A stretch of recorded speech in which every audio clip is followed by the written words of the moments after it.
Olá, amigos. Continuando aqui com o nosso curso Conhecimentos Bancários 2020, sou o professor Juscelânio Souza e agora em nossa aula de número 13, nós vamos estudar aqui banco. O que é e para que serve um banco? Você deve estar se perguntando assim, professor, mais uma aula somente para definir banco? Não seria melhor o senhor já iniciar falando sobre os tipos de banco, banco comercial, banco múltiplo, banco de investimento, etc.? Olha, a partir de agora, é muito importante, torna-se muito importante a definição de banco. Nós temos novidades no Sistema Financeiro Nacional e que serão divulgadas aqui neste curso, e uma delas, como eu já disse lá no início, é a criação das fintechs, mais autonomia para as cooperativas de crédito, elas estão cada vez mais ganhando mais autonomia, outros agentes financeiros que estão cada vez mais ganhando autonomia dentro do sistema financeiro nacional, e há muitas instituições que estão cada vez mais se aproximando da definição de banco, cada vez mais parecendo banco. Você já encontra por aí pessoas afirmando, vão a uma lotérica e diz que foi ao banco. É sério. De tão parecido que é. Cooperativas de crédito hoje já se parecem muito, a forma de trabalhar já se parece muito com banco. Ok. Mas quem tem o direito de confundir, de fazer confusão com essas definições é o leigo. Você não.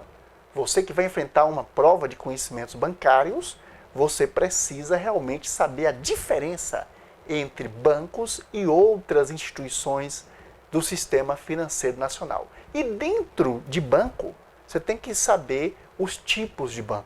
Então é muito importante isso aí. E a gente começa a definir banco, uma definição aqui bem, digamos assim, bem grosseira, depois a gente vai melhorar essa definição, mas a gente pode dizer que banco é a instituição financeira que capta valores de agentes superavitários e empresta a agentes deficitários. Professor, o que é um agente superavitário e o que é um agente deficitário? Superavitário é o agente que tem superávit, que tem algum dinheiro sobrando.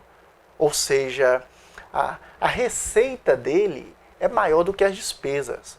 Como sobra alguma coisa, ele tem superávit, ele pode emprestar dinheiro ao banco. Tecnicamente, quem está aplicando, faz uma aplicação em banco, está, na verdade, emprestando dinheiro ao banco. Ok?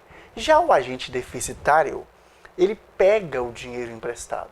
O agente deficitário, ele tem despesas maiores do que as receitas. Então, existe um déficit. Ele é um agente financeiro, um agente econômico, melhor dizendo, um agente econômico deficitário. Ele tem déficit. Ele precisa cobrir esse déficit tomando dinheiro emprestado. Ok. Obviamente, a taxa que o banco cobra do agente deficitário é maior do que a taxa que ele remunera ao agente superavitário. E a diferença disso aí é o que a gente chama de spread bancário. O spread bancário, ok? Que a gente vai falar mais dele ainda nesta aula.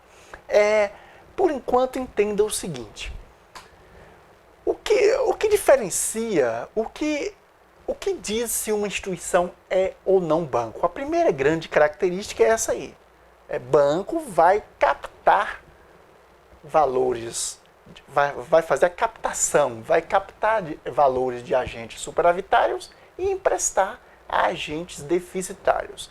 Aí você deve estar se perguntando assim, professor, mas eu conheço instituições também que fazem empréstimos e que não são bancos. Então, atenção para as características. Então, a primeira delas, captar de agentes superavitários e emprestar agentes deficitários. Isso é muito sério, porque até pouco tempo atrás, apenas bancos e caixas econômicas. Professor, mas caixa econômica não é o mesmo que banco? Não, não é.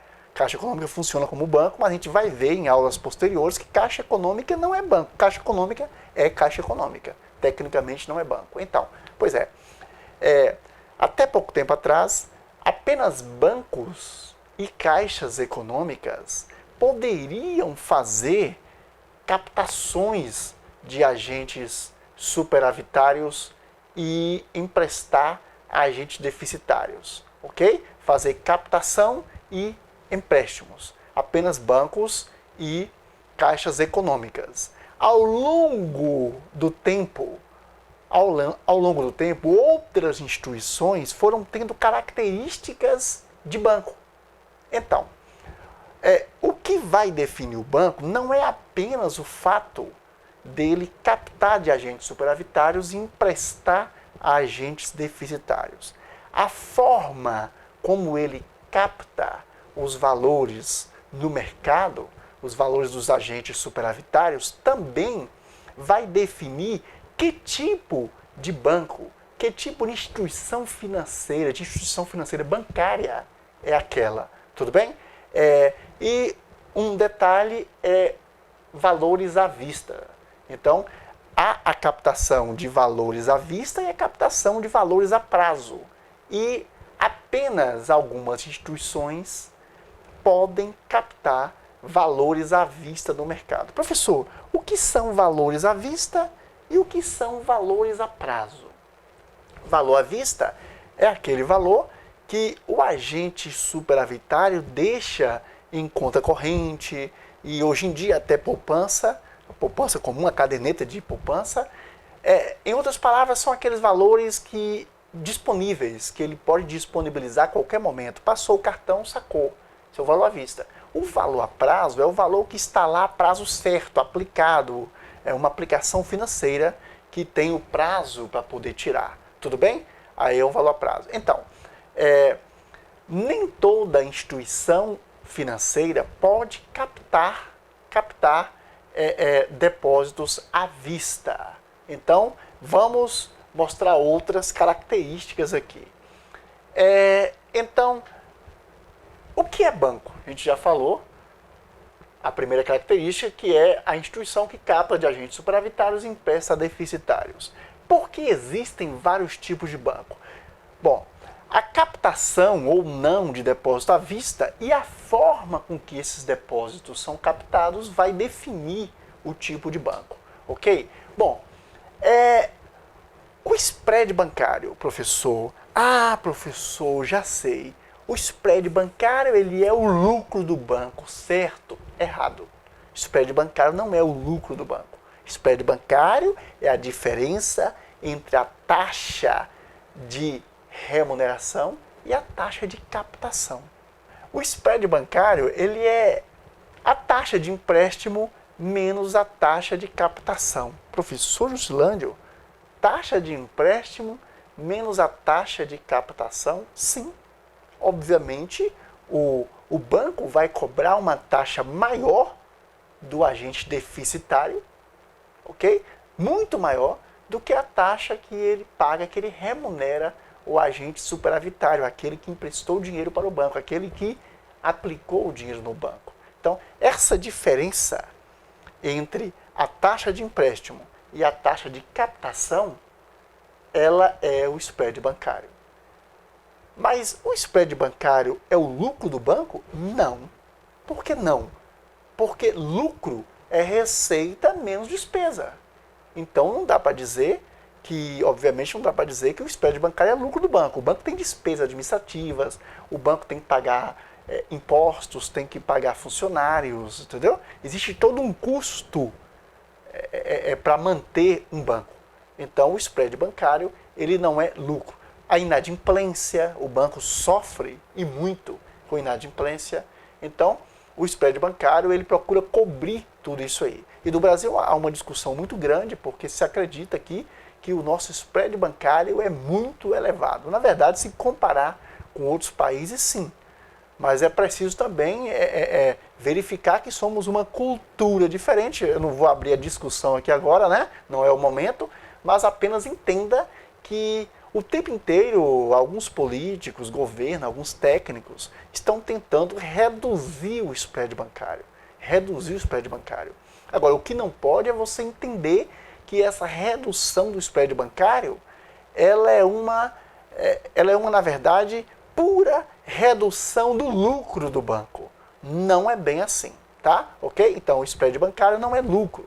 Dentro do spread bancário, você tem diversos elementos, ok? Inclusive o lucro, obviamente. Ok, pessoal? Tudo bem? Dali se vai começar a formar o lucro do banco, mas o spread bancário não é lucro. Ok? Tudo bem? Aí, eu gostaria que você prestasse muita atenção à nossa próxima aula, porque na nossa próxima aula nós vamos falar sobre bancos comerciais. O primeiro tipo de banco que vamos falar é o banco comercial, tá? O que você vai perceber que ele tem as mesmas características de uma carteira comercial de um banco múltiplo, um banco com múltiplas carteiras, que também será estudado em seguida, ok? Até lá, espero você em nossa próxima aula.